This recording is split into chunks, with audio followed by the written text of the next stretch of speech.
Hello, my name is John Reynolds. Welcome to Extraordinary Life Stories.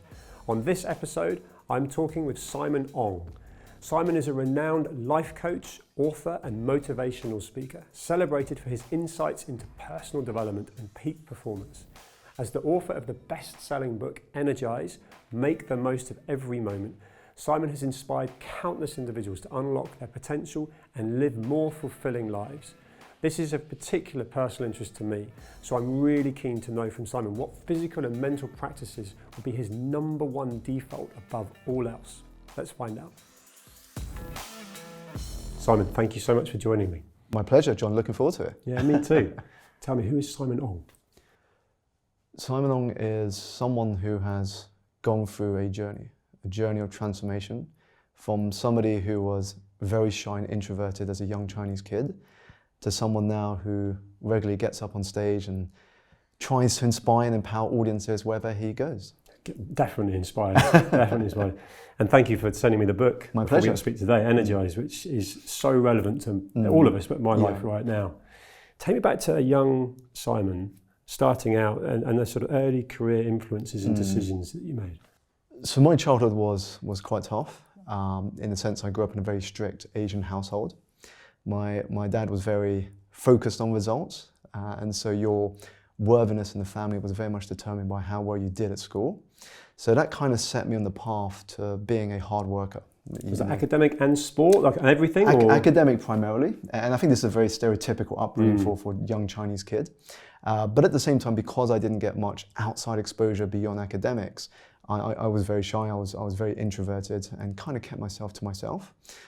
You often have this stereotypical image of the Chinese kid in the corner of the library with a skyscraper of books next to him, and that was very much myself. And I actually went further into my shell when I was 17. Because when I was 17, I lost my mum to a tragic accident. And so she was the emotional glue of the family. She kind of brought everyone together. And so post that, I couldn't talk to people about it. In fact, when I left secondary school to go to university, in a way I was kind of glad that I was the only one from my school that made it to the university, because I could start with a clean sheet. Nobody knew my background, nobody knew who I was, and it was then me able to kind of fashion my own path forward in the world. But what I learned from that experience, as tragic as it was how short life is, that we only have one life, and it spurred me to take action. It spurred me to kind of put myself out there and explore what I was capable of. But because I had this background of follow the academics, become a banker, become a lawyer, a doctor, or an accountant, I fell into banking after watching films like Boiler Room and Wall Street that kind of seduced me into that career. And I started at the worst possible time, in the middle of 2007, a year before the global financial crisis. And just to make things a little interesting, the first company I was with was Lehman Brothers. So that was a crazy beginning to my career in finance. Wow, there's so much there. And actually just listening to you there, that whole strict father, and it's coming from a good place, right? He wants you to be successful. He wants you to pass the exams so you can get a good job.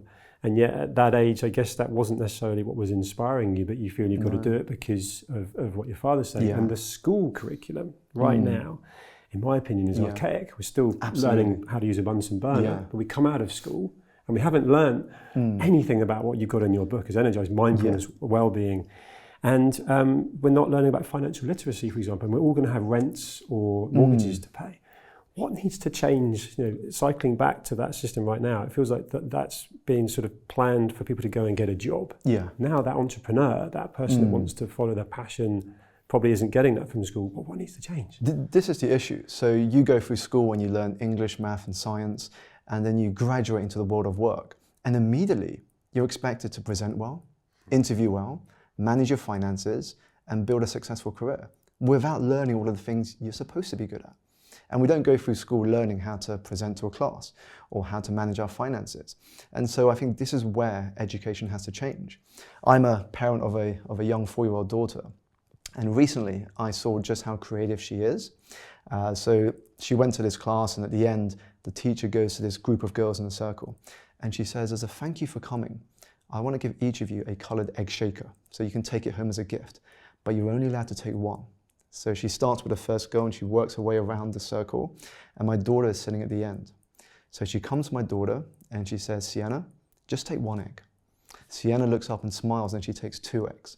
And the teacher stops and says, Sienna, you're only meant to take 1. And she responded by saying, but I did, miss. The other one is for my dad. And the teacher couldn't respond to that. The funny thing is, when I walked out of that room through the corridor out of school, my daughter looks up to me and she says, Dad, can I have my egg back now? And she got the 2 eggs. But what that taught me is that we are all born creative. We have creativity within us. Yet as we grow older and we enter the formal education system, we lose that. Schools can kill that creativity because it doesn't nurture the skills that we're born with. I totally agree with It this. wants all of us to conform to certain subjects, rather than saying, well, what comes naturally to you? How do we encourage that? How do we grow that? And I think that combined with some of these life skills would make education far more powerful. Totally. I love that. Your 4-year-old's going to be formidable, right? I bet you were really proud of her as well. So proud, so proud. I was like, here's the egg, have it. Said, there's the entrepreneurial gene. And that's a life lesson there, right? From a dad who's a successful entrepreneur and understands this, and you've educated yourself in that. And actually, let's get to that. So you've got that pressure from your father and what is ultimately the sort of the culture of employment.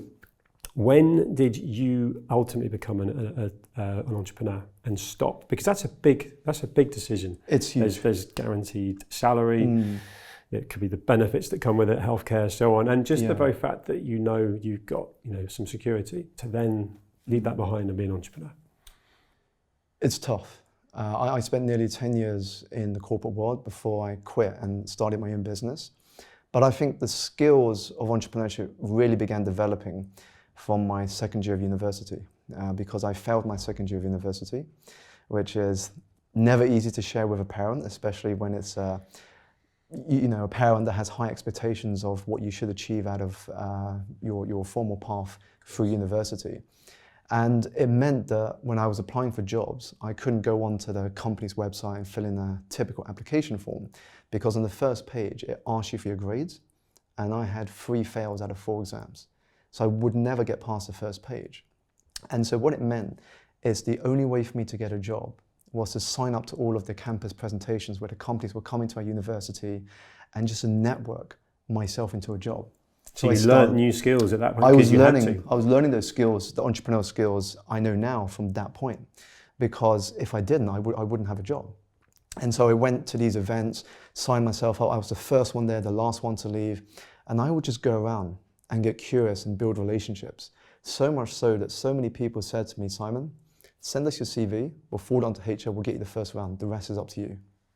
And that got me so much in terms of opportunities to land job offers, to get introductions, referrals to other opportunities. Yeah, because that's personal, that's emotional intelligence, that's sales. We're ultimately always, in anything we do, selling ourselves, right? Which is a big part of a lot of what's in your book, if you like. Yeah, I mean, one of the things I say in my book is that there are always 2 sales that occur. The second is selling you to others, and the first is selling you to you. And unless you can do the first well, the second will always remain a challenge. So in effect, I had to sell me to me. I had to believe that I could get that job and perform well at it in order for them to feel that as well. Because if I didn't feel I could do that, they would sense that. They would kind of sense that unease or uncertainty within me. Yeah, it's so well articulated. It's almost like parallel. If you don't love yourself, how can you love anyone else? And if we could hear what some people are saying to themselves in their head, you wouldn't want to be friends with them, let alone be family. And this probably brings us very much to what you really specialise in. How can someone learn to love themselves, have confidence? That's what it comes down to, the confidence, which comes back to the sales. If you can sell yourself, how does someone that's potentially struggling to have that confidence? Sure. And this goes back to being the entrepreneur. What advice would you give them? A couple of things come to my mind. The first is you don't need confidence. Not yet, that is. What you need first is courage. So the courage to try, the courage to take a tiny step forward into the unknown, because that builds your confidence. It's difficult to have confidence if you've got nothing to reference, if you don't have any evidence that you can do it, because otherwise you're just making it up. But if you focus on courage, what's the first tiny step I can take in order to embark on this unknown path in life? And then as you accomplish that, you might say to yourself, that wasn't so bad actually, let's try another step. And that's how you build your confidence. So courage comes first, confidence comes after. And as you build your confidence, you have even greater courage to take on bigger and bolder steps. The second is the mindset piece. A lot of us, the reason why we don't think we can do something is because we're basing our present day choices on past influences. So it's all we know. Because that's all we know. So you might say something to yourself like, I've never been good at this, or this has never worked out for me. Now, what's happening is that if you're basing present choices, decisions, and actions on past influences, you can never change your path. Instead, you want to base present decisions on your future self. So imagine yourself 10 years from now, living the life you want, enjoying the sort of lifestyle you desire. Now, what would that version of you say to the version of you today? And then work the steps back to that. Absolutely, reverse engineer, begin with the end in mind. And it's something that I don't know if you saw the 2014 acceptance speech at the Oscars from Matthew McConaughey. I have seen that. For his performance in the film Dallas Buyers Club. And the third thing, he shared three things, and the third thing he said is we need someone to chase in life. And he said that the person he chases in life is him 10 years from now. But it's not in 10 years' time he's there, it's that person 10 years ahead will always be 10 years away. And that's because we need someone to chase, but when it's you 10 years ahead, it always gives you a pull forward. And there's a big difference between pull and push. If you have to push yourself forward, which is motivation, that never lasts. You know, just think about how many of us make New Year's resolutions. I was going to ask you that this. requires a push. So you feel like internally, I have to do this. I have to go to the gym, I have to sign up to this, I have to eat healthier. Now, if you're always feeling like you're pushing yourself forward, it's never going to last because it requires willpower. But if you create an energetic pull, more of a magnetism behind the vision, you wake up effortlessly. You just find the energy to do something. You plow through because there's something pulling you forward, that vision, that future self. It's like manifesting, right? You know, Absolutely. what you're saying is see it and then work out how you're going to get there, reverse engineer to put the steps in place. In context of the New Year's resolutions, obviously we're sitting here in August filming. How many people will be so annoyed with themselves, frustrated that they haven't. So hearing this now is inspiring, it's educational, it's real experience. How did you do it? So you've gone that you're sort of still employed and you've become disillusioned with the corporate world, but that shift to then actually not only stop, but that interest that you have in self-development and how you kind of bottle that all up to then be someone that helps so many other people. Where did that come about?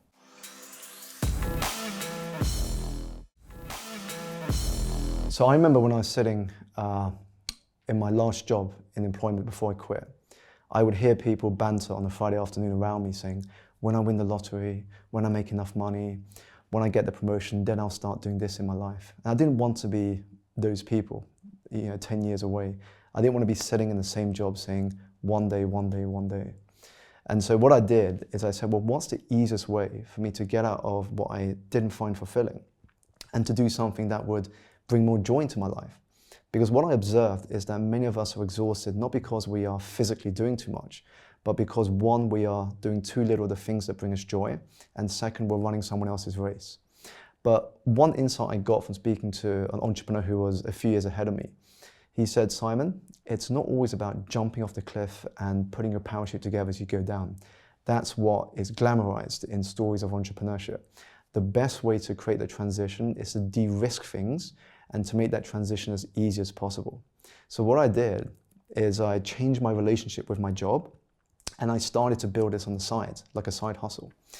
So what I mean by... It wasn't a sharp cut off and straight into business. So how I changed the relationship with my job is I started to change my identity first. So I didn't see myself as an employee trying to become an entrepreneur. I saw myself as an entrepreneur already mentally. This is where the future self part comes in. And then I said to myself, well, if I'm an entrepreneur now, what does that mean my relationship is with my job? Well, suddenly I saw my employer as kind of like my investor. My employer was giving me capital, which was my monthly paycheck. Now I'm the entrepreneur. How am I going to use that? Am I going to waste it on partying and drinks? Or am I going to funnel that into business-related activities? Am I going to invest that in memberships to communities? Am I going to invest that into my education, into courses, into getting mentorship? And so I treated the monthly paycheck I had as capital for my business. And it was funny because as I think back now, I felt like Superman, but without the superpowers. So I was going into the office with a white shirt, tie and a suit. And in my black bag, I had my black t-shirt and jeans.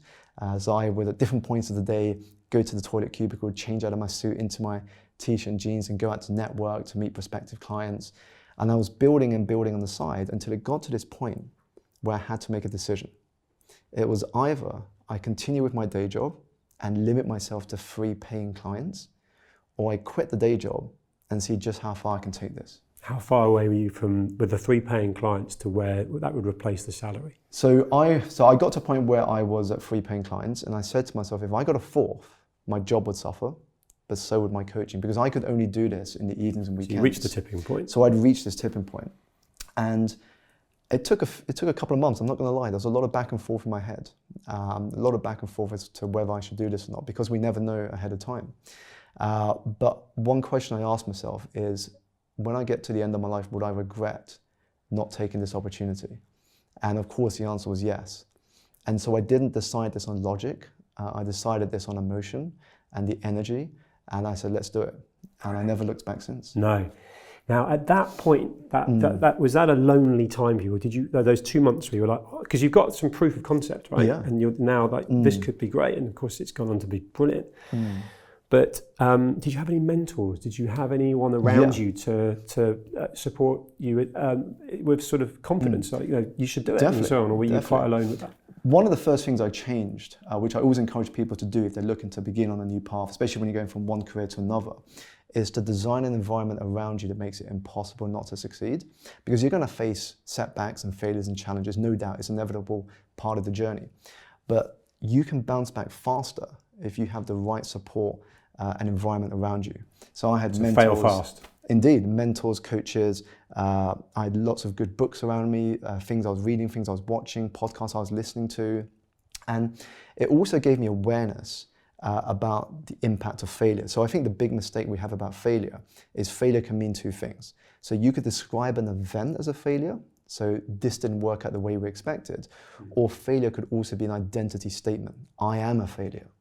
And this is the part where we have to be careful about. We know in the startup world there is fail fast, fail often, and that's referring the event. Let's try things, let's break things up, let's disrupt things, and then we can learn from it. But when you're in the moment and things don't go your way, we can very easily mistake the event for the identity. So when it doesn't work out, internally you might go home and say to yourself, I'm a complete failure. And I think that's where it gets tough. So for me, I moved away from seeing things as failure and just saw things as experiments. And I said to myself, how many experiments can I do this week? How many experiments can I do this month? And that's what allowed me to be bold in the way I did things. That's how I learned marketing. You know, how could I create different ways of thinking so I could go from where I was to where I wanted to be faster than ever before? Yeah, I love that. And I've learned this from your book and from a bit of a crash course over the last 2 or 3 years of my life where I've been consuming authentic self-development and stuff that makes sense when you hear that back, because I definitely, as a younger version of me, was afraid of failing. And if I did anything that I either thought would fail or actually didn't look like it was going to work, I'd pull back. And yet I'm tenacious. So it's just it's a mindset, isn't it? It's to relate it to, is it James Dyson that kind of came up with like 10,000 kind of attempts until he gets the thing, and then it's a constant experimentation. Exactly. It's a constant experimentation, and also when we think of, you mentioned Dyson and Thomas Edison. One of the things we don't acknowledge as much when we look at these individuals is we look at the outcomes, we look at what they've achieved and accomplished, but what we forget is that it wasn't all done with them sitting in their lab or sitting in front of their desk 24/7. A lot of their breakthroughs came from when they disconnected, when they found space to just be. So Thomas Edison's a great example. He spent, at the peak of his career, an hour every day fishing, but he never caught a single fish. You know why? Because he never used bait. So it's the principle of just calm and... So no one, not even the fish, would disturb him. And he would have all of these insights come to him, and he would rush back to his office, sketch all these ideas down. Now, it's not to say they would all work, but it's just a free flow, what came into his mind. So what I've noticed is that if you look around society, we're collecting dots every day, whether it's you read something, you had a great conversation, but how often are we giving ourselves space to connect those dots? to make sense of all of the inputs that we're getting. Yeah, and actually that's always come naturally to me. Not always able to fit it into what I'd call a routine, because I have no routine, but I'm always conscious that I need these gaps, whatever that might be. And I'm really interested to ask you, as someone that's got so much knowledge in what works to keep both physically and mentally fit. Flip that back to Edison sitting, deliberately knowing he's not going to catch a fish, but in that environment it works for him. What works for you? Because you have probably experimented and tried so many different things. Yeah. What is it that works for you both to keep mentally fit and to keep physically, because you clearly keep fit? Yeah, I think the first is knowing what your priorities are. We think we do, but we don't. If you ask somebody what is on your priority list, often they'll roll out a long to-do list. And the fact is you'll never finish it.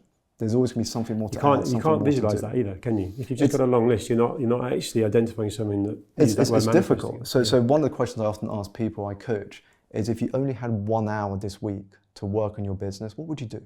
You've only got 1 hour this week. And then I build that up. I say, now if you had 4 hours, if you had 8 hours, if you had 12 hours, because what happens is it forces the mind to prioritize. And for me, it happened through parenthood. A question I've often got asked is, do I find myself more or less productive now I'm a parent? And I actually say more productive, because before I was a parent, I could easily procrastinate. I could say, okay, I'm going to think about it tonight, give me the weekend to think about it. But once you're a parent, you've got a limited window to get your work done before you have to pick them up from school, spend time with them, and of course you want to spend the weekends with them and be present and give them your energy. And so with this limited time frame, it forces me to prioritize. If I've only got 4 hours to get work done today, what is the most important thing to dedicate my energy to? So you've got 1 hour tomorrow, and you know you've got that 1 hour to put time into physical exercise. What will you do? For me, it's gym. Weights? I do weight training, cardio, active rest, swimming. I do a mixture. I like to vary it, because otherwise you get bored. You need to make the process fun. If the process isn't fun, then and you're going to give as up. well? Do you vary? Because I get guilty sometimes of repeating the same thing, and then I've got sterile with that. And so it's like, actually, repeat. So I mix it up. So every other day is weight training, in between cardio, active rest, swimming, cycling. And then if I want to toss it up, I'll go to a class where the teacher's running the workshop, and I have no idea what's going to come next. So it's able to shock the body. But the key thing is to keep it fun. I see people who are going through a process to get to where they want to be, and the moment it becomes a chore is the moment you start to give up, or you start to feel like it's not working out, and it affects your energy. Yeah. But if you find a process that can be fun along the way, find a way to turn it into a bit of a game, then you're going to have the energy to sit through. Absolutely. Yeah. Denzel Washington said, without commitment, you never begin. But more importantly, without consistency, you will never finish. Which is another reason why having a personal trainer can be a good thing, because you're accountable. And actually, that's really relevant to asking you the same question in terms of an hour or half an hour, whatever you give the mental fitness. Yeah. One, what do you do? There's meditation, there's breath work and so on, but also your thoughts on therapy. Because there's two guys talking to each other 10 years ago, 20 years ago, you'd never admit that you were having therapy because of your relationship or because of your own mental health. But you probably quite happily admit you had a personal trainer, or you'd hurt yourself playing football yesterday physically, but you're not going to admit that you're hurting or in suffering. It feels like that's changing, which is only going to be a good thing. But what would you do with that half an hour of mental fitness? And what are your thoughts on seeking help and therapy? So I would do two things related to what you just said. Number one is journal. Sounds simple, but so few of us do it. Journal is like therapy for free. So literally pen and paper and a little private book, or somewhere where you can just have a safe place. Nothing digital. No. Old school, pen on paper, because it forces you to be present. You have to be with your thoughts, and then you download what is on your mind onto paper. Now, when you first start, you might require a few prompts to kind of get you thinking, but after a while, you'll find your own way to journal best. One of my friends, Diana Chow, she said it best. She said, writing is humanity distilled into ink. And so what happens through the process of writing is you get to know yourself, your strengths, your weaknesses, your ambitions, your challenges, your obstacles. And beginning to know yourself is where wisdom starts. So that's the first activity. The second is to find people that you can be vulnerable with. I've said that vulnerability is the path to connection. That's how we connect at a deep level. I did a training with some leaders a few weeks back, actually, and in one of these icebreaker activities, instead of people standing up and saying, here's my name, this is what I do, which I find a bit boring, doesn't really tell you much about someone, what they had was a question on their seat. So each person had a different question. And the questions were there to allow us to get to know them beyond the title. So to give an example, one question somebody had was, what failure do you cherish the most and why? Cherish. You never would have put failure and cherish in one sentence. And so by asking a question that probably we haven't got asked before, it forces us to really reflect. And when we answer, the people that listen get to know us at a deeper level. And that tells you far more than just saying, hey, I'm Simon, I'm a coach. It doesn't really tell you anything. And so using these sort of questions allow us to speak into them, but also welcomes people into our world. I think it's brilliant. And actually, what I love about that is there are definitely, particularly in business, people that are deemed to be successful or are already on a successful trajectory, but ego could stop the vulnerability, to use your word, which is very much summing that up. What would you say to someone that's either in that position where, why do I need Simon? Sure. Why do I need help? I'm doing well, I'm successful. And also someone that, dare I say, forget the ego and the overconfidence side of things, but is just sort of saying, I don't really know if I need it, or I'm not sure where to start. Because you could say that just what you said then about the fact that question is a great opener to get curious. But if someone needs more encouragement and needs to form a habit that starts asking more questions, that opens up the vulnerability, what can they do to start that? So the first thing to understand, especially when ego's at play, is you don't need this. The question is whether you want it. There's a big difference. If you want to think different, if you want to push your comfort zone, if you want to really fulfill your potential and disrupt yourself and to be able to adapt to whatever the world throws away, then yes, you should try this. You should seek some coaching and mentoring. But if you think you know it all, if you think you don't need any other help to help you move forward in your path, I'm not here to convince you otherwise. So the real question is whether somebody wants it. And that's because you can't change somebody that does not want to be changed. And so for me, you have ego on one side, you have humility on the other side. The greatest skill we can develop is the ability to adapt to whatever the world throws our way. And the world is changing at a rapid pace. And your ability to adapt is driven by your desire to learn and be curious. And you can't learn and be curious if you're coming from a place of ego. Because ego says, I know it all. Ego says, why do I need to learn from you? Whereas humility says, there's always something I can learn. I can learn something from him or her. And so when you come from a place of humility, you access this experience called pronoia, which basically means the opposite of paranoia. So paranoia is this feeling that the world is out to get me. Somebody is trying to sabotage my progress. But pronoia is this belief that the universe is conspiring in my favor. Life is working for me, not against me. So what that means is when something doesn't work out, your brain will say, well, what can we learn from this? How can we come back stronger? And that's coming from a place of humility. That's coming from pronoia. Whereas ego would say, why not me? So it's a very different place to operate. Yeah, you articulate that really well. And actually, sitting here now, you're a best-selling author, successful businessman, surrounded by a network and contacts that are also very successful. Sitting here now, how do you define success? Success for me is simply about being better than who you were yesterday. It's as simple as that. Because the moment you think success is somewhere there, a destination, then what next? We get complacent. We forget how we got somewhere. Ego takes over. I mean, you just have to look at Hollywood, the music industry, celebrity culture. A lot of people, when they get success thrown at them so quickly, they don't know how to handle it. They think they've arrived, and very quickly after, many go bankrupt. They don't know how to handle it. So for me, success is simply, are you better than who you were yesterday? Which is also to seek to be better, yeah, which is part of the drive and the purpose, day. Right? Because what happens is if you focus on that journey, putting the outcomes and rewards to one side, they will come in their own time. It's a long game. You know, for me, even when I get to an old age, I will still be seeking to be better than who I was yesterday. Because if you're constantly doing that, what that means is life becomes such an enjoyable roller coaster. Yeah, and actually the shiny things, the watches, the cars that so many people aspire to have. It's a shallow victory if you achieve that, and that's what you set your heart on. Yeah, it's. I love that. I've never heard anyone say that actually. The whole like the next day improve because you're never gonna. Yeah, think of that feeling. It's like, and you can't describe it. You know, if you're better than who you were yesterday, what that creates is momentum. And internally, your voice says, "Oh, we're going somewhere. We're going places." Now, it's hard to quantify that feeling, but that feeling can drive you forward. That feeling makes you live in a bolder way.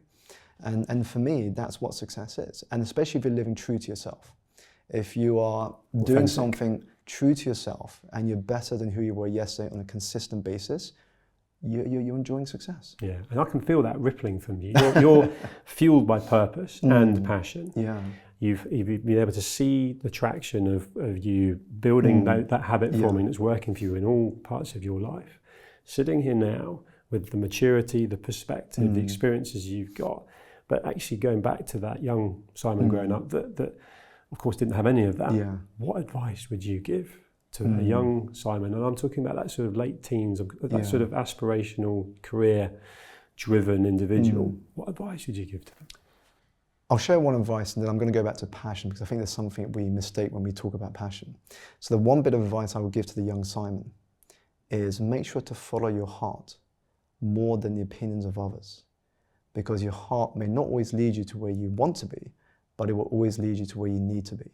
Because when we are young, we fall into this trap where we're seeking validation from other people, our parents, our social circles, and the people we want to hang around with. But they're not always the wisest guides for us. The wisest guide will always be your heart. And there's a reason for that. There's a saying that goes, the longest journey you make are the inches from your head to your heart. And it's because we try and suppress what our heart is telling us. So take the time, listen to your heart, have the courage to take steps forward, and do not be attached to the outcome. Because when you get attached to the outcome, it means you cannot live in the present. Yes, have a destination, have something to think about, something to work towards, but don't be attached to it. This is the paradox here. You've got to have context of what's meaningful in your life and then just live in that present moment. Focus on today. And think about it this way, one step every day, a year from now, that is 365 steps forward. Just imagine who and where you could be. And then the second thing is on passion. You touched on passion just now. The mistake we fall into when we think about passion is follow my passion. Means to me, follow my interests. What am I interested in? But that's not really what passion is about. If you look at the history of the word passion, passion actually means what are you willing to sacrifice or struggle for in order to get somewhere. So really the question should be not what are you passionate about, but what are you willing to struggle for? Which is hard work, right? Which is hard work, because anything meaningful in life requires some struggle. It's going to be hard. The question is, are you okay with that? Yeah. Are you prepared mentally for that?